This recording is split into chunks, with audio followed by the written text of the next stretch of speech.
Bonjour, allô. Aujourd'hui, j'aimerais vous parler d'une exposition au musée Picasso.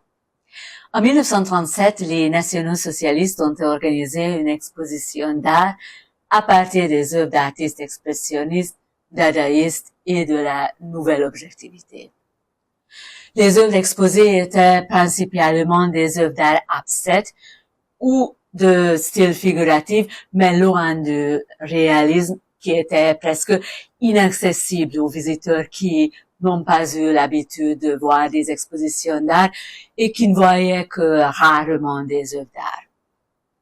Même les visiteurs qui appréciaient les œuvres d'art auraient eu besoin de petites explications sur la plupart des œuvres, comme c'était le cas dans une exposition normale et comme c'est toujours le cas aujourd'hui à chaque exposition.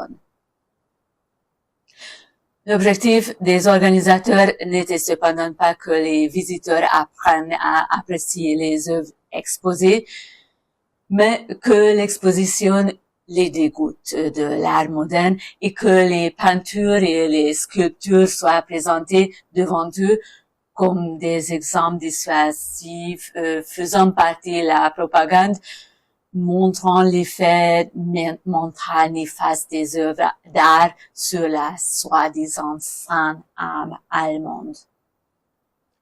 Des thèmes dégradants ont été utilisés pour diffamer les artistes dans l'exposition et leurs œuvres ont été présentées comme production d'idéaux où les malades mentaux, criminels, spéculateurs, juifs bolcheviques, la révélation de l'âme de la race juive. Le matériel d'exposition comprenait des œuvres d'artistes allemands et étrangers tels que Marc Chagall ou Pablo Picasso. Plus de 700 œuvres ont été exposées dans un espace restreint, de telle sorte que le résultat dépassait la capacité d'absorption d'un visiteur même intéressé et rendait insupportable les plus grands chefs de l'art contemporain par ailleurs.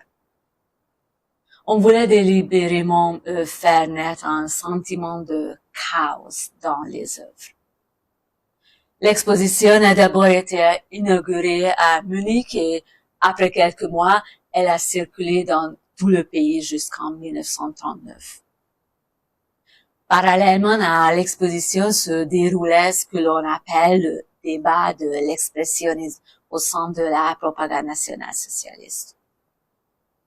Un camp affirmait que l'expressionnisme était un art nordique, tandis que l'autre ne voyait pas de place pour l'expressionnisme dans l'idéologie dominante. Cette querelle a d'ailleurs eu un impact important sur un autre débat, celui de l'Union soviétique.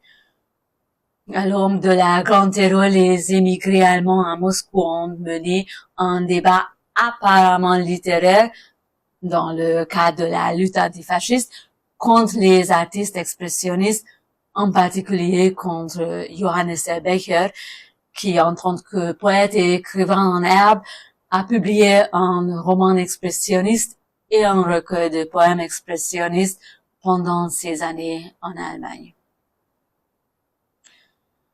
En fin de compte, l'expressionnisme est réapparu en tant que style et terme à condamner dans le débat sur le formalisme au début des années 50 en RDA. Le musée Picasso présente aux visiteurs un petit segment de cette exposition de 1937, le musée ayant bien entendu abondamment accompagné les tableaux exposés d'explications et d'informations complémentaires, de contextualisation et montré de nombreux documents sur l'exposition d'art dégénéré de l'époque.